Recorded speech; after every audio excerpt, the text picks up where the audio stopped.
बच्चों, स्वागत है आप सभी का इस चैनल पर। चलिए आज हम कक्षा 10वीं गणित विषय के अध्याय 14 सांख्यिकी के अंतर्गत प्रश्नावली 14.3 का प्रश्न क्रमांक 3 यहाँ पे देख रहे हैं, जिसमें हम देख रहे हैं यहाँ पे आप स्क्रीन पे एक जीवन बीमा एजेंट 100 पॉलिसी धारकों की आयु के बंटन के निम्नलिखित आंकड़े ज्ञात करता है।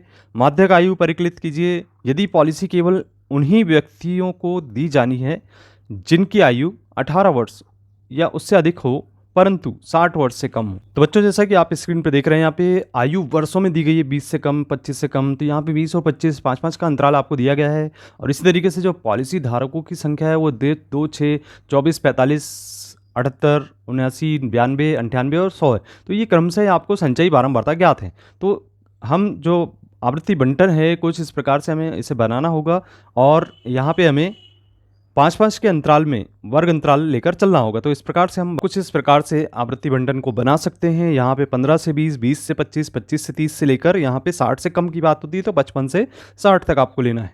अब यहाँ पे जो संचयी बारंबारता हमें ज्ञात है वह क्रमशः इस प्रकार से है। हमें इसके आधार पर बारंबारता ज्ञात करना है। यहाँ पे हम पहला पद 2 लिखेंगे।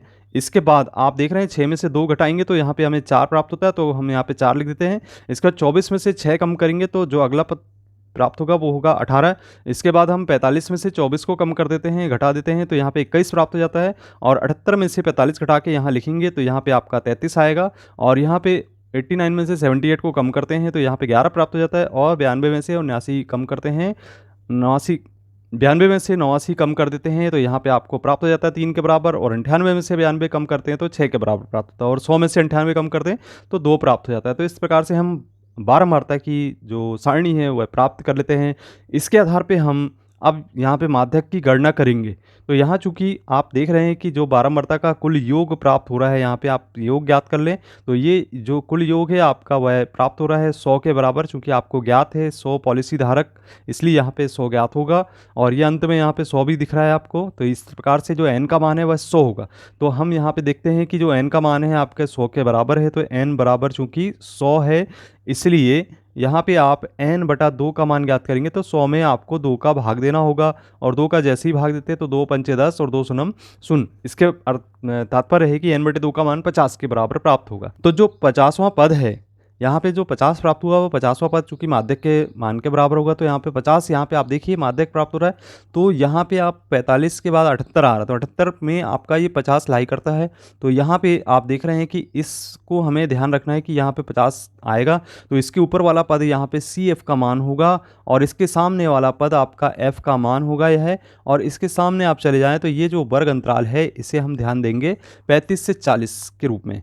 तो ये जो 35 है वह L का मान होगा और 40 में से 35 को कम करेंगे तो H का मान प्राप्त हो जाएगा। तो क्रमशः हमें ये मान प्राप्त हो जाते हैं। L बराबर 35, H बराबर आपको 5 प्राप्त हो रहा है यहाँ पे, और F बराबर 33 और CF का मान 45 यहाँ से हम देख रहे हैं कि ये स्क्रीन पे हमें दिखाई दे रहा है। तो ये सभी हमने मान प्राप्त कर लिए हैं। अब इसमें हम देख रहे हैं कि जो माध्यक का सूत्र होता है L + n/2 ऋण CF/F × H के बराबर होता है। अब यहाँ पे मान जो ज्ञात है हम इनको यहाँ पे रख देते हैं। तो मान रखने पर यहाँ पे सभी का मान रख दिए। L का मान 35, n/2 का मान 50, CF का मान 45 और F का मान 33 और जो H का मान है वह 5 के बराबर है। अब यहाँ पे इसे हम सरल कर लें तो यहाँ पे हम देखते हैं कि यहाँ पे हम सरल करने पर पाते हैं 50 में से 45 को कम करेंगे तो 5 प्राप्त होगा। और इसी तरीके से हम देख रहे हैं यहाँ पे बटा 33 लिखा हुआ है और ऊपर 5 है, तो 5 का यहाँ पे हम गुणा कर देते हैं। अब गुणा करने पर हम पाएंगे यहाँ पर 25/33 के बराबर। अब यहाँ पे 25 में हमें 33 का भाग देना है, तो इस तरीके से हम लिख लें यहाँ पे 25 और 33 का भाग देंगे, भाग नहीं जाता दशमलव लगाएंगे, यहाँ पे शून्य बढ़ जाएगा। और यहाँ पे आप जब भाग देते हैं तो आप देखेंगे कि यह लगभग 7 बार चला जाता है, अर्थात 221 लिखेंगे और इसमें कम करेंगे तो 10 में से 1 गया, यहाँ पे आपका 9 प्राप्त होगा और यहाँ पे 4 में से 2 गए, 2 प्राप्त होगा। इस प्रकार से यहाँ पे आप देख रहे हैं 290 हो गया। अब यहाँ पे 290 33 का पुनः भाग देते हैं तो हम लगभग देखते हैं कि यह हमारा 6 के बराबर चला जाता है। जब आप 25 में 33 का भाग देते हैं तो यह लगभग आप देखेंगे कि यह 0.76 बार चला जाता है। और यहाँ पे आप 35 में 0.76 का योग करते हैं तो यहाँ पर प्राप्त होगा 35.76। इस प्रकार से बच्चों यहाँ पे जो माध्यक प्राप्त होता है वह है 35.76। तो ये आप देख रहे हैं यहाँ पे कि किस प्रकार से हमने माध्यक ज्ञात कर लिया आवृत्ति बंटन का। और यदि आपने अभी तक पिछले प्रश्नों को नहीं देखा तो आप यहाँ पे एंड स्क्रीन पे उसकी लिंक दिखाई दे रही है, आप क्लिक करके जरूर देखें। और इसी प्रकार के कंटेंट से जुड़े रहने के लिए आप चैनल को जरूर सब्सक्राइब करें। मिलते हैं अगले वीडियो में। धन्यवाद।